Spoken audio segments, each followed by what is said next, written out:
బాలయ్య పేరు చెప్తే వినగానే ఎవరికైనా సరే ఈయన కొంతమందిని కొడతారు, ర్యాష్‌గా బిహేవ్ చేస్తుంటారు. లేకపోతే క్రౌడ్ కంట్రోల్ చేయడం కోసం బౌన్సర్‌లతో పని లేకుండా ఆయనకు ఆయనే సెల్ఫ్ కంట్రోల్ చేసుకుంటా అనే విధానంగా కూడా చాలామంది వినిపిస్తూ ఉంటారు. నిజంగా ఆయన కొట్టినటువంటి మనుషులు కూడా చాలా ప్రేమగానే చూపిస్తూ ఉంటారు. ప్రేమతోనే కనిపిస్తూ ఉంటారు.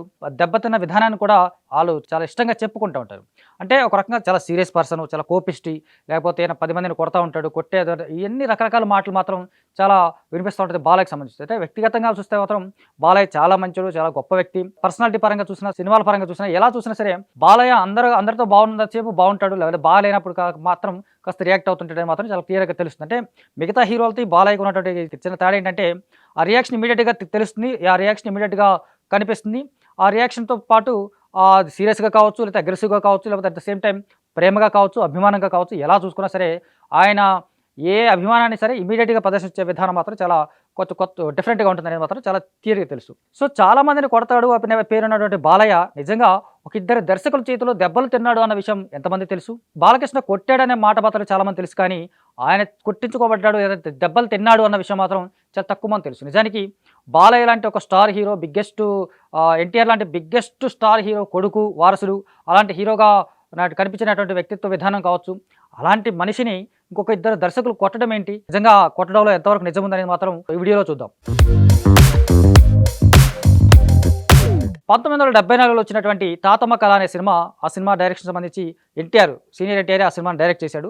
ఆ 'తాతమ్మ కళ' సినిమాకి సంబంధించి చూస్తే గనక నిజానికి ఆ పాత్రలో ముందు చంద్రమోహన్ అనుకున్నాడు ఎన్టీఆర్. కాకపోతే చంద్రమోహన్‌ని తీసేసి బాలయ్యని మాత్రం ఆ క్యారెక్టర్ తీసుకున్నాడు. బాలయ్య అప్పుడప్పుడే కోరమేసాలుగా కనిపిస్తూ ఉంటాడు. ఆ క్రమంలో వీళ్ళిద్దరి వచ్చేటువంటి సన్నివేశాల మధ్య చూస్తే మాత్రం కొన్ని సీన్స్‌లో బాలయ్య కొంచెం పర్ఫెక్ట్‌గా యాక్ట్ చేయలేకపోతున్నాడు. లేదా కొన్ని సన్నివేశాల్లో నటించే విధానం బాలేదు.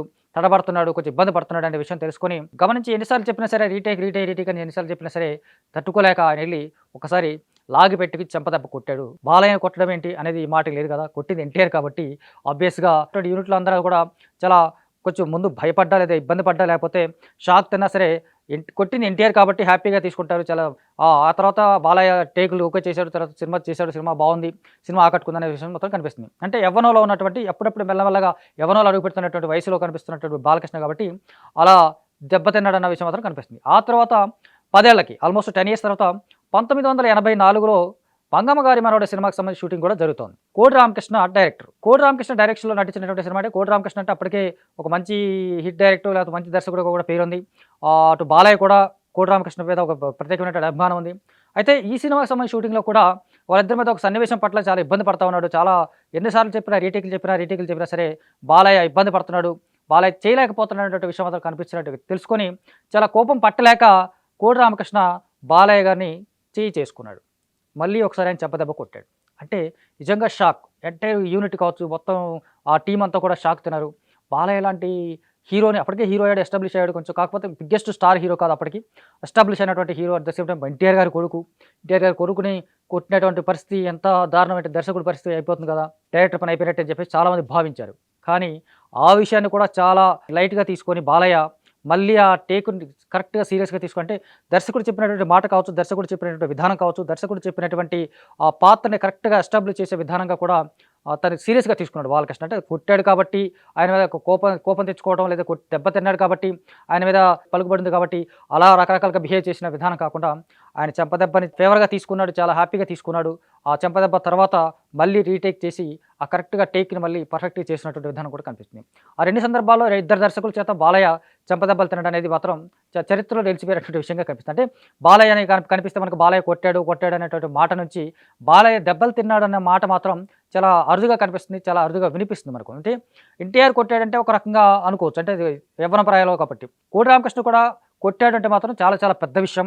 చాలా పెద్ద ఇష్యూ అయ్యే అవకాశం. కానీ ఆ ఇష్యూను కూడా సినిమా సెట్స్‌లో లాగానే తీసుకున్నటువంటి బాలయ్య గ్రేట్‌నెస్‌కి చాలా చాలా హ్యాట్స్ ఆఫ్ చెప్పొచ్చు. At the same time 'Mangamma గారి మనవడు' చరిత్ర సృష్టించినటువంటి చాలా చాలా పెద్ద విజయం. 500 రోజులు ఆడినటువంటి సినిమా అది. చాలా బిగ్గెస్ట్ బ్లాక్ బస్టర్ అయింది. తనలో ఒక బిగ్గెస్ట్ స్టార్‌ని క్రియేట్ చేసినటువంటి మొట్టమొదటి సినిమా కూడా 'మంగమ్మ గారి మనవడు' కనిపిస్తుంది. ఆ క్రెడిట్ ఇండైరెక్ట్‌గా దర్శకుడిగా కూడా చెందుతుంది కాబట్టి అంటే హీరో ఆ రోజున తల వంచుకున్నాడు కాబట్టి హ్యాపీగా తల వంచుకుని దర్శకుడు గారు చెప్పిన మాట విన్నాడు కాబట్టి ఆ కరెక్ట్ సినిమా అవుట్‌పుట్ వచ్చింది. ఆ అవుట్‌పుట్ తగ్గట్టుగానే చాలా బిగ్గెస్ట్ బ్లాక్ బస్టర్ అయింది. చాలా చాలా పెద్ద విజయం. 'మంగమ్మ గారి మనవడు' తర్వాత బాలయ్య స్టార్ హీరోల లిస్ట్‌లో వెళ్ళిపోయాడు. ఇవన్నీ తిరిగి చూసేటువంటి అవసరమే లేదు. ఆ తర్వాత చేసినటువంటి చాలా చాలా బిగ్గెస్ట్ బ్లాక్ బస్టర్స్ ఎన్నో సినిమాలు, ఎన్నెన్నో మరపురాని సినిమాలు, ఎన్నో గొప్ప గొప్ప సినిమాలు అందించినటువంటి సందర్భం కూడా కనిపిస్తుంది. సో ఈ చరిత్రలో బాలకృష్ణ గారి చరిత్రలో ఇప్పటివరకు జరిగినటువంటి ఒక 2 అరుదైనటువంటి సంఘటనలు ఇవి మీకు సంబంధించి చూస్తే కనుక ఇవి కనిపిస్తూ ఉంటాయి.